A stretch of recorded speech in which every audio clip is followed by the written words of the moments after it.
Chapter 178. The fiery judgment on Lamech's courtesans.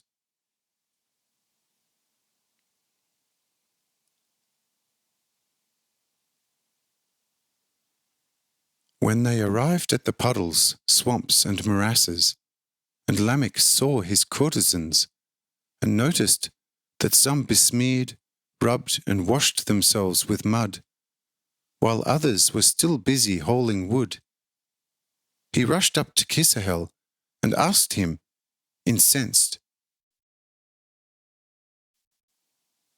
"Tell me, the great king of Enoch's plain, you long-legged mountain beast, what outrage are you about to commit here on me and my whole house?" And Kisahel replied in a firm voice, "Listen, you living abode of Satan, you abhorrent epitome of the entire hell, you living anus of the devil, whose nature we recognize from deed to deed. The action itself will be your answer. And so be quiet and no longer ask us about anything. When I ask you, speak with the mouth of a human, not ever with the jaws of a dragon.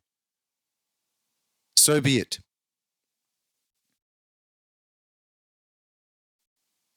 Upon this answer, Lamech was quiet, for it seemed to him advisable to be silent rather than talking, all the more since the three could by no means be intimidated by his voice, and also his weapons were failing him.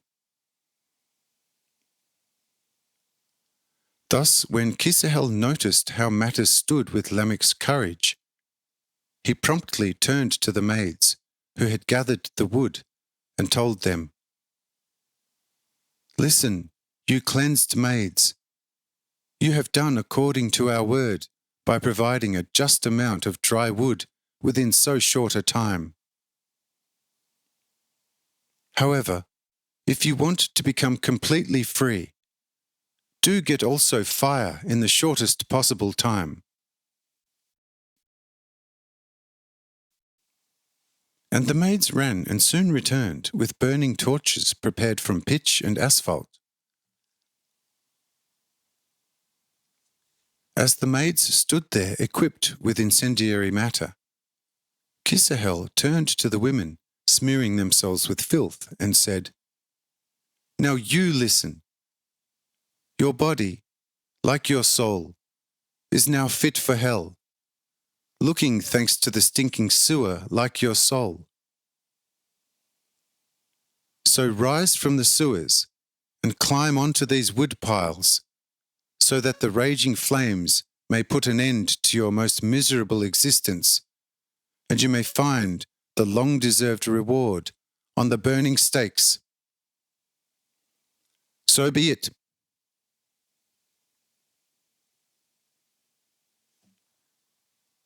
Now the women began to howl, beg and implore, and screamed, "You mighty emissaries of the sole true, great God, impose on us whatever penitence you want, and we will carry it out faithfully all our lives, just as we have done your bidding in these sewers. Only leave us the little bit of our anyway most miserable life, lest we may be lost forever. If you want to or must kill us anyway, do not kill us in this most tortuous manner. For this we entreat you for the sake of the mercy of your living, almighty, great God."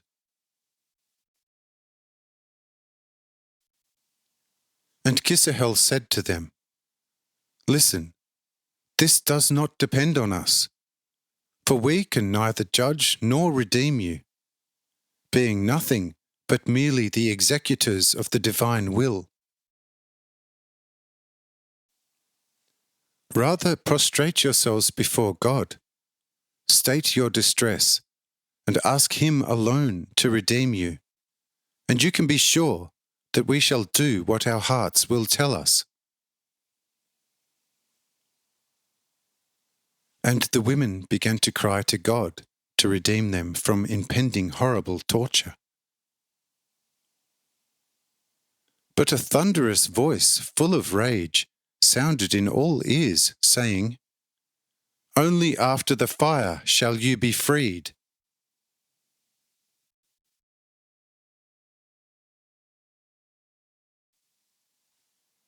And Kisahel said to the women, who were half dead with fear, "Now you have heard with your own ears what has to be done with you here. And so do no longer tarry, and climb onto the wood in the name of the Almighty God, who alone is now your judge."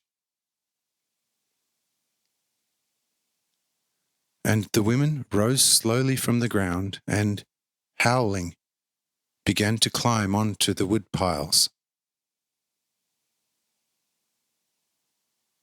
When they had all climbed the wood piles, Kisahel ordered the maids to light the same with the torches.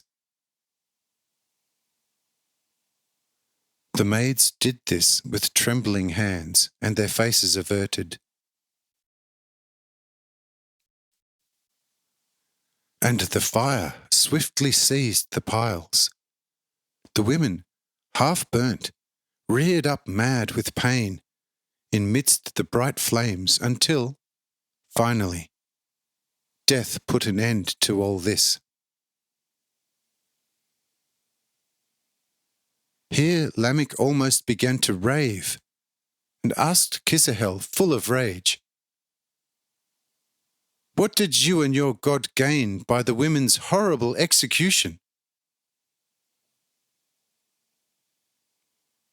And Kisahel replied, "You were told not to speak until you have been asked.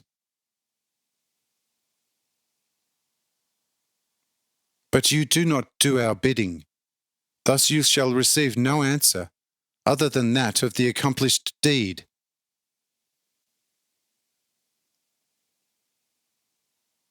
And forthwith Kisahel shouted with a strong voice, "You women cleansed by fire, rise again from the ashes of your erstwhile sinful body, and bear witness to our message to Lamech."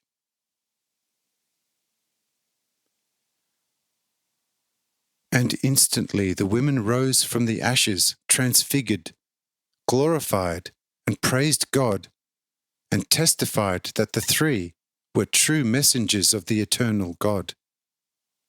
And also how insignificant the torture was compared to what they were now feeling in this quite new life.